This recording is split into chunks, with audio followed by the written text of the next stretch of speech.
আসসালামু আলাইকুম। আমি ইঞ্জিনিয়ার আব্দুল্লাহ আল মামুন। আজকের এপিসোডে আমরা আলোচনা করব কিভাবে পুকুর বা নিচু জায়গা ভরাট করে আমরা বাড়ি নির্মাণ করব।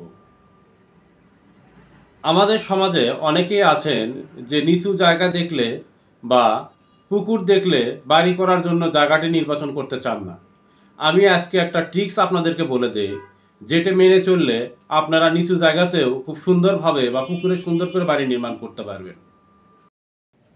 কোনো একটি জায়গা নিচু জায়গা বা পুকুর হওয়ার কারণে আপনি খুব কম দামে এটাকে কিনতে পাচ্ছেন, তবে এই সুযোগ কখনো ছেড়ে দিবেন না, অবশ্যই জায়গাটি কিনবেন।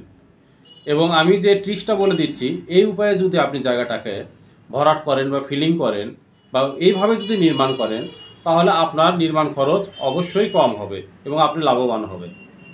প্রথমত হলো যে জায়গাটা কেনার পরে যখন শুষ্ক মৌসুম মানে গ্রীষ্মকালে যখন জায়গাটি শুকিয়ে যাবে বা যদি পানি থাকে, অবশ্যই তার ডিওয়াটারিং বা পাম্পের মাধ্যমে এটা থেকে পানি অপসারণ করবেন।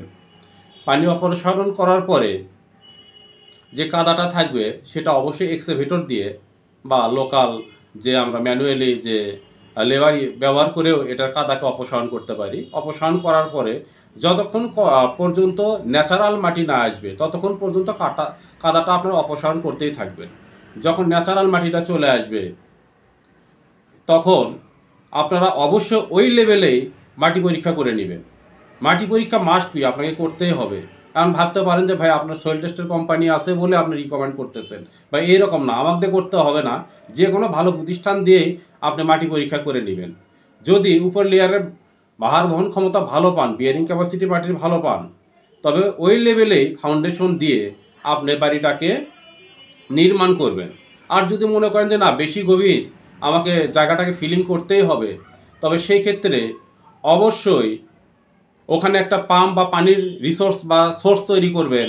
তৈরি করার পরে 2 ফিট করে বালি ফেলবেন। অবশ্যই বালিতে ভরাট করতে হবে, অবশ্যই কাদা বা অন্য কিছুতে ভরাট করা যাবে না, অবশ্যই বালিতে ভরাট করতে হবে। ওখানে 2 ফিট করে বালি ফেলবেন এবং একদম পানি দিয়ে জায়গাটাকে ডুবাইয়ে দিবেন। আবার 2 ফিট করে বালি ফেলবেন, আবার পানি দিয়ে জায়গাটাকে ডুবাইয়ে দিবেন। এভাবে যতক্ষণ পর্যন্ত না পুরো জায়গাটা ভরাট হয় এই প্রসেস চালায় যেতে থাকবেন। এবং এই প্রসেস শেষ হইলে আপনি আবার সয়েল টেস্ট করবেন, বা সয়েল টেস্ট যদি আগে না করে থাকেন তাহলে নতুন করে সয়েল টেস্ট করবেন।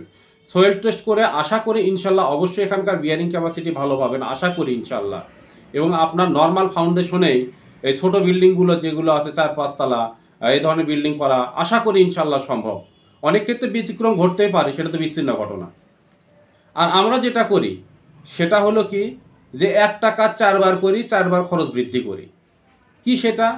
সেটা হলো যে আমরা কোনো একটা জায়গা কিনবো, কচুরি পানা কাদা টাদা যা আছে থাক, ওর উপরেই করবো কি রাবিশ ময়লা টয়লা ফেলে একদম জায়গাটাকে ফিলিং করে ফেলবো। তারপর 2 বছর পরে ঘাত জ্বালায়া যাবে, মনে করবো জায়গা ঠিক হয়ে গেছে, ইনশাল্লাহ এখন বাড়ি করা যাবে। যখন আপনি সয়েল টেস্ট কোম্পানিকে ডাকবেন, সে করতে যায় দেখবে কি যে মাটি একটুও শক্ত হয় নাই বা সেটেল হয় নাই, ঘন সন্নিবিষ্ট হয় নাই, আপনার বিয়ারিং ক্যাপাসিটি কম আসবে।